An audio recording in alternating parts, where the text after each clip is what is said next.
Hello Libra, Sun, Moon, Rising, and Venus signs. Kamusta po kayo? Sana po ay nasa mabuti kayong kalagayan. Welcome back po sa Star Tarot. Kung bago po kayo dito, welcome din po kayo. Thank you for your support. I truly appreciate it. God bless you.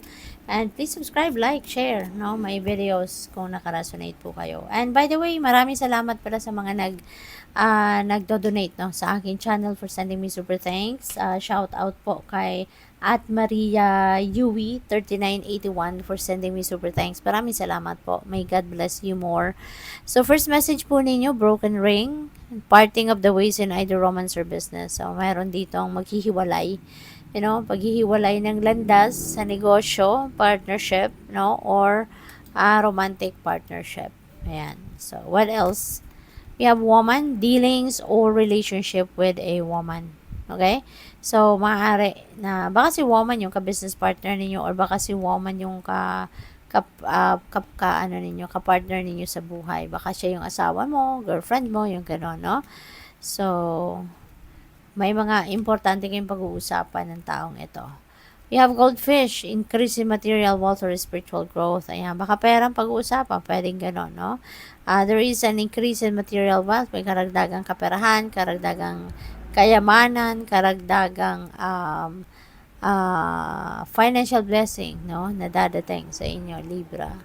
So, what else? We have door. Opportunities are waiting for you. Meron mga iba't ibang klaseng oportunidad ang naghihintay sa inyo sa ngayon. Exciting, no? Pag bumukas ang pintong yan, take advantage of that opportunity.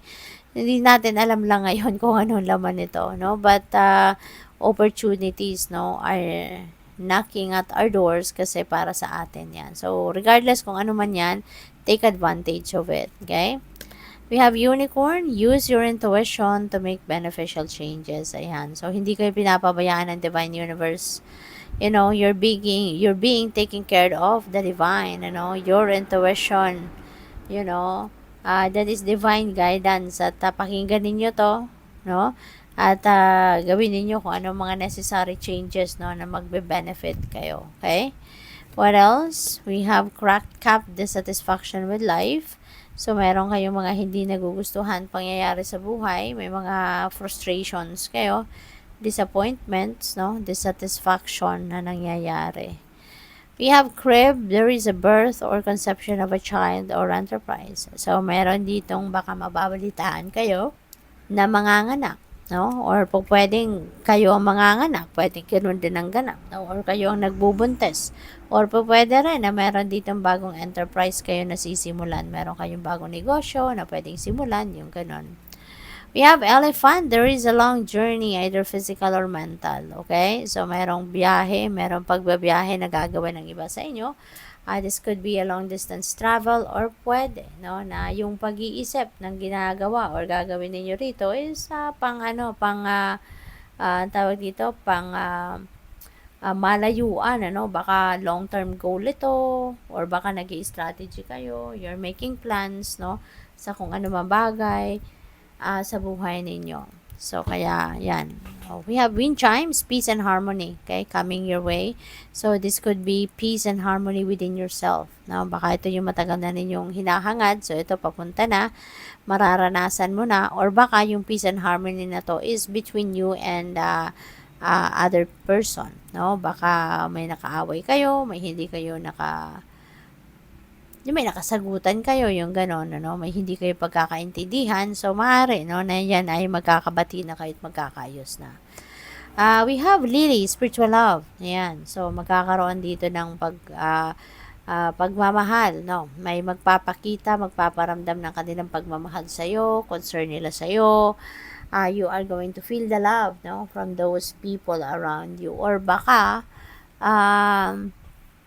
pwede na yung spiritual na love na to could be yung pagmamahal sa iyo, ng iyong spirit team, ng Panginoon, ng mga angels ninyo, maring mararamdaman ninyo yung kanilang pagmamahal sa iyo, pag-aalaga sa iyo, we have jug, light-hearted and carefree time. So, bigay ninyo na to sa sarili ninyo, Libra.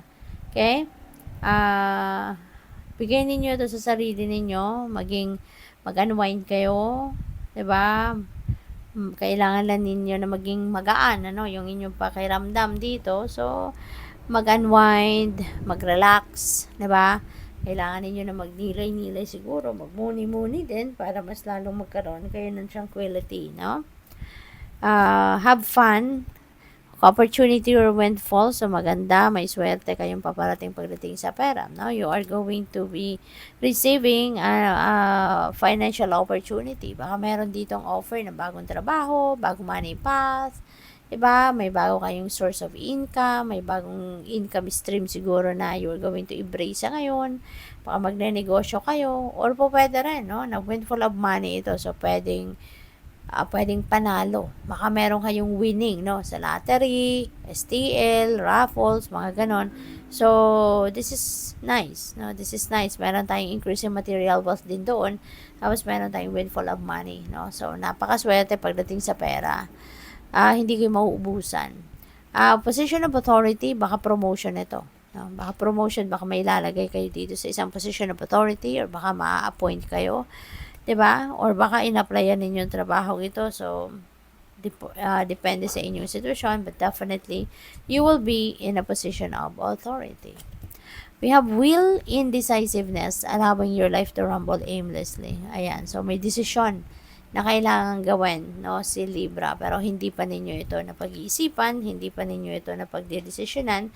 Maaaring kailangan pa ninyo itong pagmuni-munihan, no? Kailangan pa ninyo na tignan ang mga bagay-bagay. Wow, Libra. Swerte ninyo pagdating sa pera, no? So, see, merong isang boat of money or property through inheritance na pwedeng dumating sa inyo. Pwedeng malaking amount of pera ito, pwedeng mamanahin ninyo property, pwede rin mamanahin ninyo baka trust fund, diba? Yung mga ganon. Or baka mananalo talaga kayo, no? There is winning dito or windfall. So, baka meron talagang bigla na lang dadating na pera sa inyo. At baka galing ito sa ibang tao, regalo, pwedeng bonus, pwedeng pagpapasalamat sa iyo, no? Token of appreciation para sa inyo, or baka, no? Baka ito ay panalo ninyo sa mga loto or raffle, 'di ba? O kung ano pa man. So, good luck. Thank you for watching. Love and light. Namaste.